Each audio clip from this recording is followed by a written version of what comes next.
Apocalypse d'Élie. Vocation du prophète. Et exhortation au peuple. Chapitre 1. La parole du Tout-Puissant me fut adressée en ces termes, Fils d'homme, dit à ce peuple, pourquoi péchez-vous et ajoutez-vous des péchés à vos péchés, provoquant ainsi le courroux du Tout-Puissant le Créateur qui vous a créé? N'aimez pas le monde ni ce qui est dans le monde, car l'orgueil du monde est le propre du diable, de même son anéantissement. Souvenez-vous que le Tout-Puissant de gloire, qui a créé toutes choses, a été miséricordieux envers vous afin de nous sauver de la captivité de ce siècle. Car le diable a souvent désiré empêcher le soleil de se lever sur la terre et la terre de donner du fruit. Il a voulu engloutir les hommes à la manière d'un feu courant dans la paille, il a voulu les engloutir comme l'eau. C'est pourquoi le Tout-Puissant de gloire a été miséricordieux envers nous, il a envoyé son Fils dans le monde afin de nous sauver de la captivité. Il n'a pas averti un ange, lorsqu'il vint chez nous, ni un archange ni aucune principauté, mais s'est transformé en homme, lorsqu'il vint chez nous afin de nous sauver. Soyez donc pour lui des enfants, comme il est un père pour vous. Souvenez-vous qu'il vous a préparé des trônes et des couronnes dans le ciel, tous ceux qui entendront sa voix recevront les trônes et les couronnes. À ceux qui m'appartiennent, dit le Tout-Puissant, j'écrirai mon nom sur le front et j'imprimerai mon sceau sur la main droite. Ils n'auront ni faim ni soif et le fils de l'iniquité n'aura pas de pouvoir sur eux, les trônes ne les retiendront pas, mais ils marcheront avec les anges jusqu'à ma ville. Les pécheurs, en revanche, seront dans la confusion, ils n'iront pas au-delà des trônes, mais les trônes de la mort les retiendront et s'en rendront maîtres, car les anges ne leur font pas confiance et ils se sont rendus étrangers à ces demeures. Exhortation aux sages, jeûne et prière. Écoutez, intelligents du pays, au sujet des maîtres d'erreur qui seront nombreux à la fin des temps. Ils auront, en effet, des enseignements qui ne sont pas du Tout-Puissant, ils rejetteront la loi du Créateur Tout-Puissant, eux dont le ventre est le Dieu, disant, le jeûne n'existe pas, et le Tout-Puissant ne l'a pas fondé. Ils se rendent étrangers à l'alliance du Tout-Puissant, ils se dépouillent des promesses glorieuses, eux qui ne sont pas enracinés en tout temps dans la foi solide. Ne les laissez donc pas vous séduire. Souvenez-vous que le Tout-Puissant a fondé le jeûne depuis qu'il a créé les cieux, pour le bien des hommes, à cause des passions et des désirs qui vous combattent, afin que le malin ne vous consume pas. Mais c'est un jeûne saint qu'il a fondé. Le Tout-Puissant dit, celui qui jeûne ne pêche jamais, même si la jalousie et la discorde sont en lui. Mais que celui qui est saint jeûne. En revanche, celui qui jeûne en n'étant pas saint provoque le courroux du Tout-Puissant ainsi que des anges, il fait du mal à son âme, de plus, il accumule de la colère contre lui-même pour le jour de la colère. C'est un jeûne saint que le Tout-Puissant a fondé, avec un cœur saint et des mains saintes. En effet, le jeûne saint pardonne les péchés, il guérit les maladies, il chasse les démons, il monte avec force jusqu'au trône du Tout-Puissant comme une graisse, un parfum, un pardon des péchés par une prière sainte. Lequel d'entre vous, en effet, sortirait au champ pour tirer gloire dans son habileté, sans emporter un outil? Ou bien lequel partirait pour la guerre, pour se battre, sans revêtir une cuirasse? Si on le découvre, ne serait-il pas tué parce qu'il a méprisé le service du roi? De la même manière, il n'est pas possible à personne d'entrer dans le lieu saint en ayant le cœur double. Celui qui a le cœur double dans sa prière se fait ténèbres, et de plus, les anges ne lui font pas confiance. Ayez donc un cœur simple en tout temps dans le Tout-Puissant, soyez intelligents en cette heure, afin que vous connaissiez toutes choses. L'Égypte dans la tourmente. Le roi de l'injustice et le roi de la paix. Chapitre 2. Pour ce qui est des rois des Assyriens et de l'anéantissement du ciel et de la terre, on n'aura pas de pouvoir sur ceux qui m'appartiennent, dit le Tout-Puissant, et ils n'auront pas de crainte dans la guerre. Et quand on verra un roi se lever au nord, on l'appellera le roi des Assyriens et le roi de l'injustice. Il multipliera ses guerres et ses troubles en Égypte, le pays soupirera d'un coup, l'on ravira vos enfants. En ces jours-là beaucoup souhaiteront la mort, mais la mort les fuira. Ensuite se lèvera un roi à l'ouest, qu'on appellera le roi de la paix. Il accourra sur la mer comme un lion rugissant, il tuera le roi de l'injustice. Il se vengera de l'Égypte par une guerre et beaucoup de sang. Il arrivera en ce jour-là, qu'il ordonne la paix depuis l'Égypte, et un don vint. Il donnera la paix à ses saints, il s'apprêtera à dire, un est le nom du Créateur Tout-Puissant. Il donnera l'honneur aux prêtres du Tout-Puissant, il relèvera les lieux saints. Il fera des dons vains à la maison du Tout-Puissant. De la paix au malheur de la guerre. Il se détournera des villes d'Égypte par ruse, sans qu'elles le sachent. Il comptera les lieux saints, il pèsera les idoles des païens, il comptera leurs trésors, il instituera des prêtres pour eux. Il ordonnera qu'on se saisisse des intelligents du pays et des grands du peuple et qu'on les conduise dans la capitale au bord de la mer, disant, il y a un. Et quand vous entendrez, paix et joie. Car voici, je vais vous dire ces signes, afin que vous le connaissiez, il a, en effet, 2 fils, l'un à sa droite et l'autre à sa gauche. Et celui qui est à droite prendra un visage de diable, il s'opposera au nom du Tout-Puissant. 4 rois, en effet, sortiront de ce roi. Et dans sa 30e année il viendra à Memphis. Il construira un temple à Memphis en ce jour-là. Son propre fils se lèvera contre lui et le tuera. Tout le pays sera ébranlé. En ce jour-là, il promulguera un édit dans tout le pays, pour qu'on se saisisse des prêtres du pays et de tous les saints, disant, tous les dons que mon Père vous a donnés, et tous les biens vous les rendrez au double. Il fermera les lieux saints, il prendra leurs maisons. Il fera prisonnier leurs fils en captivité. Il ordonnera de faire des sacrifices et des abominations dans le pays, et des choses amères. Il se manifestera sous le soleil et la lune en ce jour-là. Les prêtres du pays déchireront leurs vêtements. Malheur à vous, princes d'Égypte, en ce jour-là, car votre temps est passé. La violence faite aux pauvres se tournera contre vous et vos fils seront ravis en guise de butin. Les villes d'Égypte soupireront en ces jours-là, et l'on n'entendra pas la voix de l'acheteur et du vendeur. Les marchés des villes d'Égypte se couvriront de poussière. Les habitants de l'Égypte pleureront d'un coup. Ils souhaiteront la mort, mais la mort les fuira. Ils monteront sur les rochers et s'en jetteront disant, tombez sur nous. Et ils ne mourront pas, mais la mort les fuira. L'oppression doublera et se répandra dans tout le pays en ces jours-là. Le roi ordonnera que toutes les femmes qui donnent le sein soient saisies et lui soient amenées ligotées, qu'elles donnent le sein au dragon. Qu'ils têtent leur sang de leur sein. Et qu'on les livre au poison des flèches. À cause de la rigueur des guerres qui auront lieu, il ordonnera qu'on se saisisse de tous les garçons de 12 ans et en dessous, et qu'on leur apprenne à lancer des flèches. La sage-femme du pays se lamentera en ces temps et celle qui a enfanté élèvera son regard vers le ciel en disant, « Pourquoi me suis-je assise sur la brique pour mettre des enfants au monde ?» La femme stérile se réjouira ainsi que la Vierge, disant, « C'est notre temps de nous réjouir de ce que nous n'ayons pas d'enfants sur la terre, mais de ce que nos enfants soient dans les cieux. » Intervention des Perses, le temps du répit. En ces jours-là se lèveront 3 rois chez les Perses. Ils feront prisonniers les Juifs qui sont en Égypte. Ils les amèneront à Jérusalem où ils s'installeront de nouveau à demeure. Si vous entendez alors, Jérusalem est en paix et en sécurité, déchirez vos vêtements, prêtres du pays, car il ne tardera pas à venir, le fils de la perdition. L'inique se manifestera dans les lieux saints en ces jours-là. Les rois des Perses se hâteront en ces jours-là, ils se dresseront pour se battre avec les rois des Assyriens. 4 rois combattront contre 3. Ils passeront 3 ans en ce lieu, jusqu'à ce qu'ils emportent le trésor du temple qui est en ce lieu. En ces jours-là, le sang coulera de Ko à Memphis, le fleuve d'Égypte deviendra du sang, de sorte qu'on ne pourra en boire pendant 3 jours. Malheur à l'Égypte et à ses habitants. En ces jours-là se lèvera un roi dans la ville qu'on appelle, la ville du soleil. Tout le pays sera ébranlé. Il accourra à Memphis. Dans la 6e année des rois des Perses, il emploiera une ruse à Memphis, il tuera les rois des Assyriens, les Perses se vengeront du pays. Il ordonnera de tuer tous les païens et les iniques. Il ordonnera de détruire les temples des païens et de faire périr leurs prêtres, il ordonnera de restaurer les temples saints, il fera des dons doubles à la maison du Tout-Puissant. Il dira, un est le nom du Tout-Puissant. Tout le pays révérera les Perses. Aussi le reste, ceux qui ne seront pas morts sous les coups, diront, c'est un roi juste que le Tout-Puissant notre Créateur nous a envoyé, afin que le pays ne soit pas rendu désert. Il ordonnera de ne rien donner au roi pendant 3 ans et 6 mois. Le pays se remplira de biens et regorgera de bonnes choses. Les vivants iront vers les morts en disant, levez-vous et soyez avec nous dans ce repos. La légende de l'Antichrist. Sa manifestation. Chapitre 3. Dans la 4e année de ce roi se manifestera le fils de l'iniquité en disant, je suis loin, bien qu'il ne le soit pas.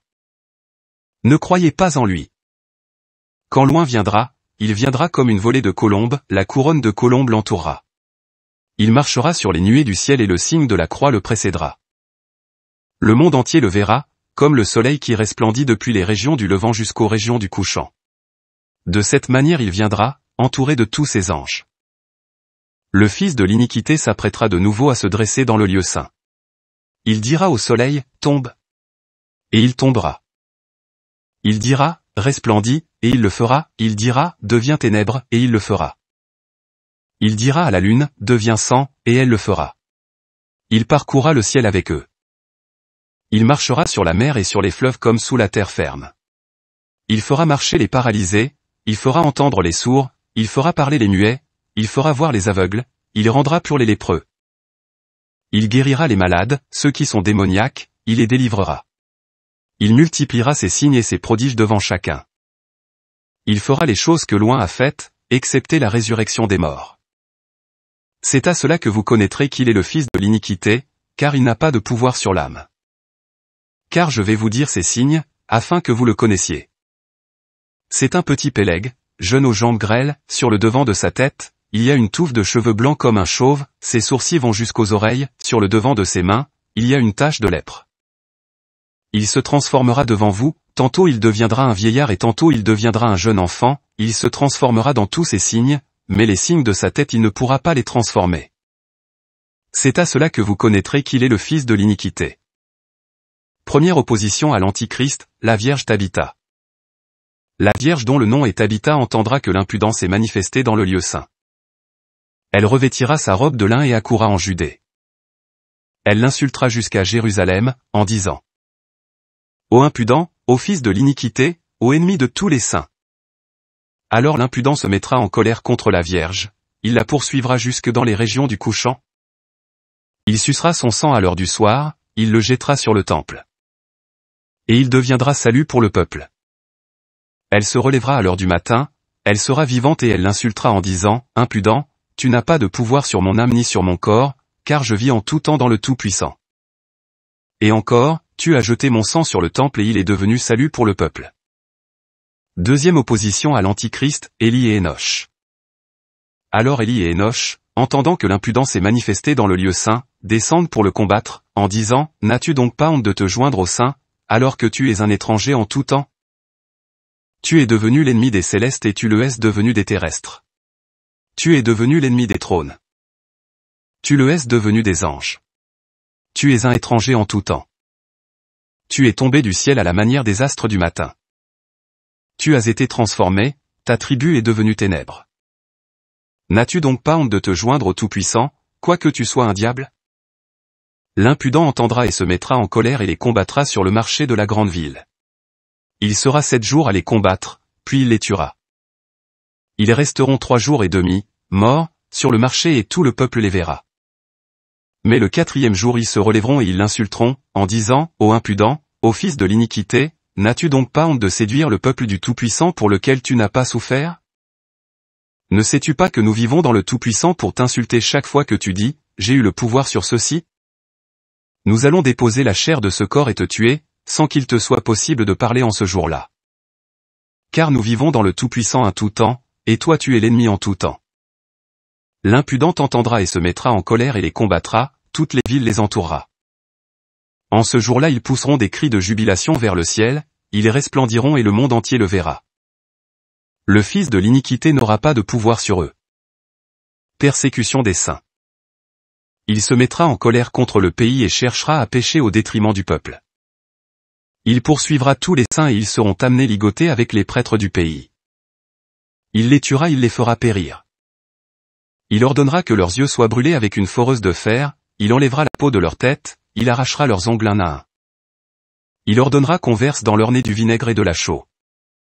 Ceux qui ne pourront pas supporter les tortures de ce roi prendront leur or pour fuir vers les gués, en disant: Faites-nous passer à gué dans le désert. Ils s'endormiront à la manière de quelqu'un qui s'assoupit. Le Tout-Puissant recueillera leur esprit et leur âme, leurs chairs deviennent comme de la pierre, aucune bête sauvage ne les mangera jusqu'au jour dernier du grand jugement. Ils se lèveront et recevront un lieu de repos, mais ils ne seront pas avec loin comme ceux qui ont supporté. Car ceux qui ont supporté, dit le Tout-Puissant, je les ferai asseoir à ma droite, ils recevront la grâce avant d'autres. Ils vaincront le fils de l'iniquité, ils verront l'anéantissement du ciel et de la terre, ils recevront les trônes de gloire et les couronnes. Troisième opposition à l'Antichrist, les 60 justes. En ces jours-là, 60 justes, préparés pour cette heure, entendront, ils s'armeront de la cuirasse du Tout-Puissant et accourront à Jérusalem, ils combattront contre l'impudent en disant: Tous les prodiges que les prophètes ont faits, tu les as faits. Mais tu n'as pas pu relever un mort, car tu n'as pas de pouvoir sur l'âme. C'est à cela que nous avons connu que tu es le fils de l'iniquité. L'impudent entendra et se mettra en colère, il ordonnera de ligoter les justes, de les déposer sur des autels et de les brûler. En ce jour-là le cœur de beaucoup seront atterrés, ils s'écarteront de lui, en disant, celui-ci n'est pas loin. Loin ne tue pas les justes, il ne persécute pas les véridiques, mais il cherche à les convaincre par des signes et des prodiges. Préservation des justes au paradis. En ce jour-là, loin sera miséricordieux envers ceux qui lui appartiennent. Il enverra du ciel ses anges qui sont au nombre de 64 000, et dont chacun a 6 ailes.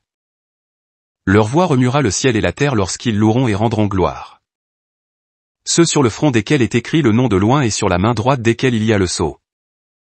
Du plus petit au plus grand, ils les prendront sur leurs ailes et les emporteront loin de sa colère. Alors Gabriel et Uriel formeront une colonne de lumière et ils marcheront devant eux jusqu'à ce qu'ils les amènent dans le pays saint, et ils leur feront manger du fruit de l'arbre de la vie et revêtir l'habit blanc. Les anges veilleront sur eux, ils n'auront pas faim et ils n'auront pas soif et le fils de l'iniquité n'aura pas de pouvoir sur eux. Signes annonciateurs de la fin. Et en ce jour-là la terre sera ébranlée, le soleil deviendra ténèbres. La paix sera remportée loin de la terre et du ciel. Les arbres seront déracinés et tomberont. Les bêtes sauvages et les animaux domestiques mourront dans l'ébranlement. Les oiseaux tomberont morts sur la terre se desséchera, les eaux de la mer se tariront. Dernier sursaut de l'Antichrist. Les pécheurs soupireront sur la terre, en disant, que nous as-tu fait, fils de l'iniquité, en disant je suis loin, alors que tu es le fils de l'iniquité? Tu n'as pas le pouvoir de te sauver et encore moins celui de nous sauver. Tu as fait des signes vains devant nous jusqu'à ce que tu nous aies rendus étrangers à loin qui nous a créés. Malheur à nous de ceux que nous t'ayons obéi. Voici, maintenant nous allons mourir dans une famine et une oppression.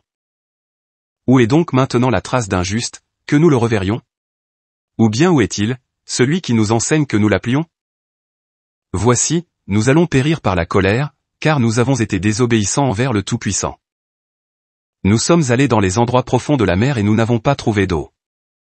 Nous avons creusé 16 coudées dans les rivières et nous n'avons pas trouvé d'eau.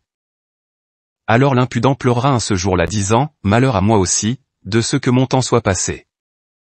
Je disais que mon temps ne passerait jamais. Mes années sont devenues des mois, mes jours ont disparu comme des poussières qui disparaissent. Voici que je vais périr avec vous. Courez donc vers le désert, saisissez-vous des voleurs, tuez-les. Amenez les saints. Car c'est à cause d'eux que la terre donne des fruits, car c'est à cause d'eux que le soleil brille sur la terre. Car c'est à cause d'eux que la rosée vient sur la terre. Les pécheurs pleureront en disant, tu nous as rendus ennemis du Créateur Tout-Puissant. Si tu as le pouvoir, lève-toi et poursuis-les. Alors il prendra ses ailes de feu et s'envolera à la poursuite des saints. Il les combattra de nouveau. Les anges entendront et descendront et le combattront d'un combat d'épées nombreuses. Fin du monde, jugement, rétribution. En ce jour-là le Tout-Puissant entendra. Il ordonnera, dans une grande colère, que le ciel et la terre produisent du feu. Et le feu atteindra sur la terre 72 coudées. Il dévorera les pécheurs et les diables comme de la paille. Un juste jugement aura lieu en ce jour-là. Les montagnes de la terre feront entendre leur voix en ce jour-là. Les chemins se diront entre eux, avez-vous entendu aujourd'hui la voix d'un homme marchant qui n'est pas venu au jugement du Fils du Tout-Puissant? Les péchés de chacun se dresseront contre lui à l'endroit où ils ont été commis, qu'il soit du jour ou de la nuit. Ceux qui seront parmi les justes et ceux qui seront parmi les saints verront les pécheurs dans leur châtiment, ainsi que ceux qui les ont persécutés et ceux qui les ont livrés à la mort. Alors les pécheurs dans les châtiments verront le lieu des justes, et c'est ainsi qu'ils y aura une grâce. En ces jours-là, ce que les justes auront souvent demandé leur sera donné. En ce jour-là, le Tout-Puissant jugera le ciel et la terre. Il jugera ceux qui auront transgressé dans le ciel et ceux qui l'auront fait sur la terre. Il jugera les bergers du peuple, il les interrogera sur le troupeau de brebis, ils lui seront livrés sans qu'ils puissent tuer par ruse. Après cela, Élie et Enoch descendent et déposent la chair du monde et prennent une chair d'esprit. Ils poursuivent le fils de l'iniquité et le tuent sans qu'il puisse parler. En ce jour-là, il sera anéanti devant eux comme de la glace anéantie par le feu. Il périra à la manière d'un dragon qui n'a pas de souffle. Ils lui diront, ton temps est passé, voici, tu vas périr avec ceux qui croient en toi. Ils les jetteront dans le puits de l'abîme, et on le fermera sur eux. Le royaume de loin. En ce jour-là vient du ciel loin, le roi, avec tous les saints, il brûle la terre et y passe 1000 ans. Comme les pécheurs y ont dominé, il créera un nouveau ciel et une nouvelle terre. Il n'y aura en eux ni diable ni mort. Il régnera avec les saints, ils montent et descendent, ils sont avec les anges en tout temps, ils sont avec loin pendant 1000 ans.